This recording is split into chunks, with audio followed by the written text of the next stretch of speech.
Superior equipment and mobility are used to full advantage to carry the fight to the enemy, swiftly, wherever his presence becomes known.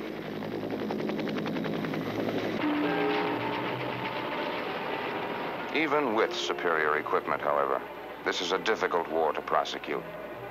There are no front lines here. The war is everywhere, against an enemy that is seldom clearly seen.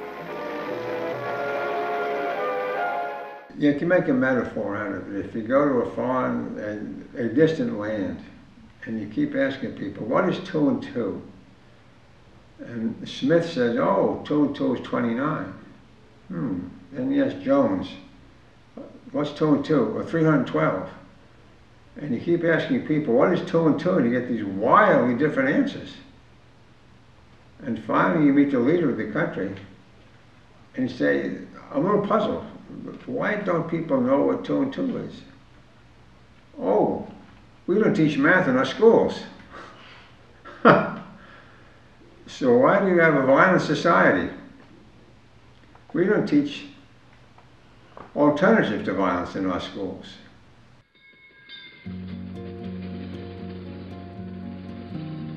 Over the 2013 summer, Jocelyn, Lee, and I traveled to 7 of the most well-established peace studies programs in the nation.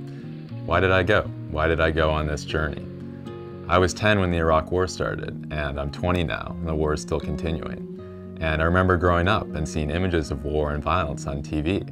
I remember my dad would read body counts in the newspapers. And like my peers, I grew up with this war. I grew up with this violence and these images of violence on TV. And like some of my peers, I began asking questions. Why do we have such violence? Why do we have such war? Are there alternatives we can think of? And at some of the colleges we visited, they're really delving into these questions. And Stanford should really do the same.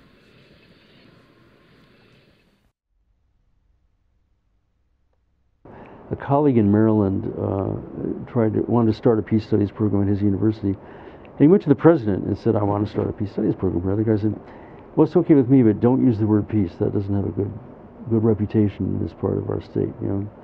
Well, that's interesting. You know, again, peace, we were talking about before, is often seen as something wishy-washy, shallow, soft-headed. Traditionally, when I meet people, they would ask me, what do you do? I tell them I'm at the university, I'm an academic. What do you teach? So I tell them, peace studies. Elena, my wife, said, Elise, don't tell them that anymore. When people ask them, you teach international relations. I swear to God, that's my own wife. I said, even you are delegitimizing me. I said, when you tell them studies, they think you are a flake. At Tufts, we call it PJS, which is a little bit challenging because people, if you see it written down, it's like PJs. So you're majoring in pajamas. The biggest question you get over and over is, what is this thing? Peace studies analyzes physical violence, but also explores structural violence, societal structures which oppress groups of people. Examples of structural violence include poverty, racism, and environmental degradation. Peace studies is named peace studies and not violence studies for good reasons. First, the field is concerned with how we understand and define peace as well as violence. The classic question, of course, that is on your list and is asked of everybody, but what is peace?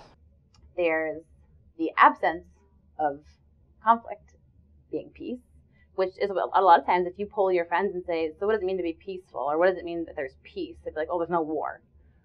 Well, that's true, but that doesn't change anything. That doesn't make any progress. It doesn't fix any social issues. It doesn't look at any intractable traditional, cultural, societal problems. And so then we learned about positive peace, where we have an environment in which everyone's worldviews are respected, where there is constructive dialogue, where things are worked through as a community, where individuals' voices and desires are given equal weight. So it's not just the lack of violence. It's something that's active and has to be constantly worked at. People use conflict and violence interchangeably, and I think that's probably the worst thing we could possibly do. I would love to see an absence of violence and an absence of war and extremely productive conflict. Peace is an activity, peace is a process, peace is more verb than noun. Again, the only way to really begin to understand this is with the human relationship, you know, because we can stay 10 years in the library studying it, but you need that personal story, you need that personal relationship to connect all that theory into practice. The key is learning how to connect with humans that we don't necessarily agree with, and that at first might seem to take us away from our goal, right? If I'm talking to the person who's in another group that I'm fighting with, how is that going to reach my goal? But if I can really break down to that human level, I can hopefully get to peace. I like to say that one of the of my great teachers in this experience at Notre Dame was a fellow student from Algeria. One of the big challenges he posed was, how can I be a peace builder when I am directly affected by a conflict? You know, the conflict is between Western Sahara and Morocco. How can I be a peace builder when my families are suffering because of the conflict? I mean, if I am directly affected from the conflict, can I really be disattached from the conflict and think about peace? A lot of the students we spoke with emphasized that in their courses, from Brandeis University to Georgetown to Notre Dame, they had open discussions and vigorous debates about a lot of topics central to peace studies. I can utilize my classroom space in my Introduction to Justice and Peace course or in my thesis senior seminar course. I can utilize that classroom space as one in which we attempt to model the type of society we want to live in, one that's transparent, democratic, dialogical. As a student, I felt my voice was heard. And as a student, I felt that the professors were here for me. And generally speaking, my classrooms were very much set up as a collaborative learning process. They're willing to put forward questions rather than just answers. They're willing to call each other out on things. The students we spoke with really reiterated that peace studies isn't just learning for 4 years. It's a vocation. It's something you take with you and carry on. And in your lifetime, something you learn about and keep relearning and reusing. The trouble with so many teachers is we're so busy cramming theories into your mind that you often leave our schools theory rich but experience poor. What's the remedy? Get you outside the classroom. I went back to Iraq and I renovated an elementary school, did a sport and art campaign for the children in a small city called Fallujah. In the arts, we wanted them just to express their feelings, to express themselves.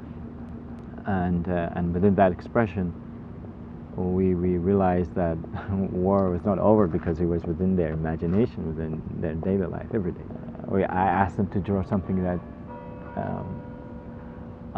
kind of takes their attention, that draws their attention between the school and their homes. And most of the drawings were, helicopters, military equipment, military instruments. And people wrote diaries, and they wrote diaries about, losing a father, losing a friend. And we brought these and we started exhibitions at Harvard, at Skidmore College, just to show our peers that we need to think about these questions, and we need to think about the future of this generation that is shattered by war. We have students that have gone on to be doulas, midwives, we have doctors, we have lawyers by the arm's length, a lot of lawyers out there, and doing great work across a variety of fields. I think you have to take this as a life vocation rather than as a career to making peace, because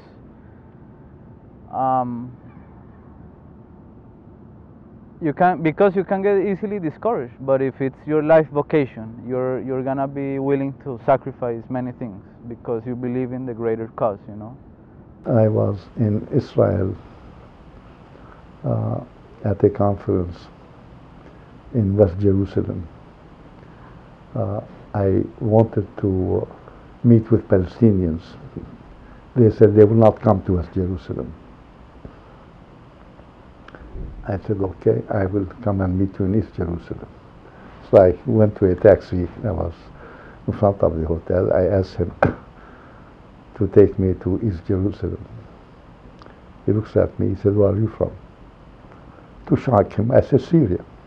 Which is true. I'm Syrians and they're Israelis, they are at war, yeah. What are you doing here? I was reluctant, didn't want to take me. We started talking and talking. We started driving. Then he goes on his radio in Hebrew, finished. He said, I called our people, meaning his taxi people, to call the Palestinian taxi people on the other side. He said, I told you that I could not take you, that I'll drop you at, mention the place. He said, I should not drop you there because you could get killed. He said, I called our taxi people to call the other taxi people to have someone meet you. Then he said, we keep killing our chances for peace. Because I told him I was at a peace conference. I said, he looked at me. He said, all I care for when I go home tonight, for my family to be safe, my wife and my children. And he waited with me till the other taxi came. And then he hugged me and I hugged him. His name is Shlomo. We finished it, my work came back.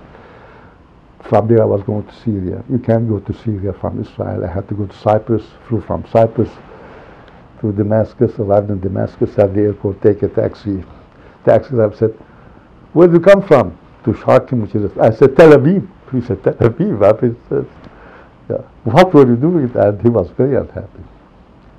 So I started telling him. After about 30 minutes, I told him what I was doing. He looks at me. He said, my God. We arrived at the hotel. I said, how much? He said, don't pay me. He said, just keep doing what you are doing. He said, all I want is peace for my family and my children when I go home. I said, what's your name? Is Mustafa. I said, Mustafa, have you been on the telephone with Shlomo in Tel Aviv? I work for Shlomo and Mustafa because their voices are not being heard. We have to keep their voices to be heard, yeah. These are two taxi drivers, two countries at war, saying exactly the same thing. My task, which was given to be my Coretta Scott King, has been to edit and publish all of the papers, writings, speeches, sermons of Martin Luther King. And I'm founding director of the Martin Luther King Research and Education Institute here at Stanford. I was at the March on Washington. I was very much involved in the struggle for civil rights reform. I think many people want to put Martin Luther King back in 1963 at the March on Washington, you know, fighting for the civil rights legislation of that time. But that's not where he was in 1968. You know, his agenda was always much broader than that, and it had to do with ending war. It had to do with ending poverty, you know, things that we still haven't accomplished. We don't have enough courses that get at how does social change take place. We don't have enough courses that deal with dissent, alternative ways of thinking about the world, radicalism.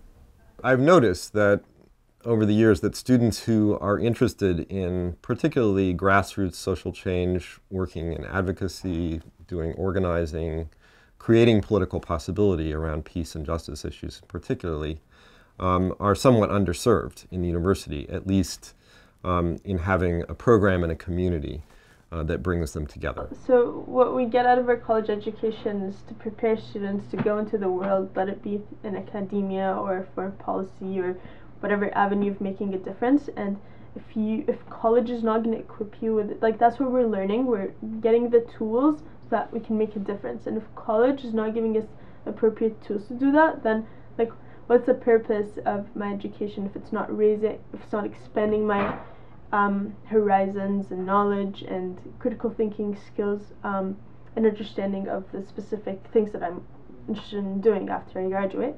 And I think peace studies would do that. I think I'm just interested in having like an institutional place on campus to go to inform the work I do on campus and off campus.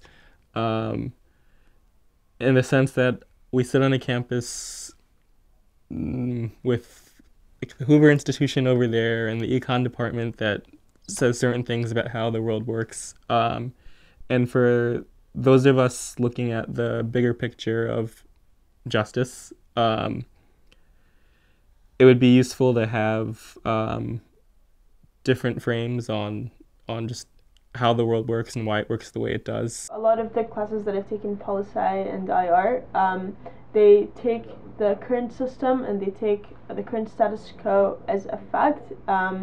They don't necessarily consider alternatives or anything, or envision a different world or order that could exist. And I think what the Peace Studies program would allow is for that kind of alternative to exist. Peace and justice studies I see as being less about hashing out the details of what the ideal world should be, as about how to get from the world that we have to the world that we'd like to see. Stanford University is particularly important because it is a prestigious university. People pay attention to what Stanford does. People want to do what Stanford does, and Stanford is a leader among universities. So a Peace Studies program at Stanford is only going to make that much more of an impact, both in the caliber of education that its students will receive within its Peace Studies program, and the leadership that it will have as other universities take note of what Stanford is doing and want to do the same. You could get in lectures on peace studies that I would give my left arm for. I'm left-handed, so you have resources that I could only dream of, and I hope you use them for peace studies.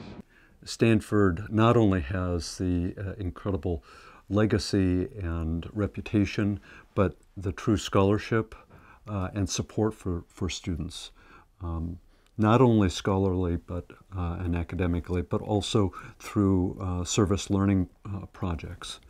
And I think that learning how to integrate those into a peace and justice studies program is critical for the students' learning, for peace and justice studies, for Stanford.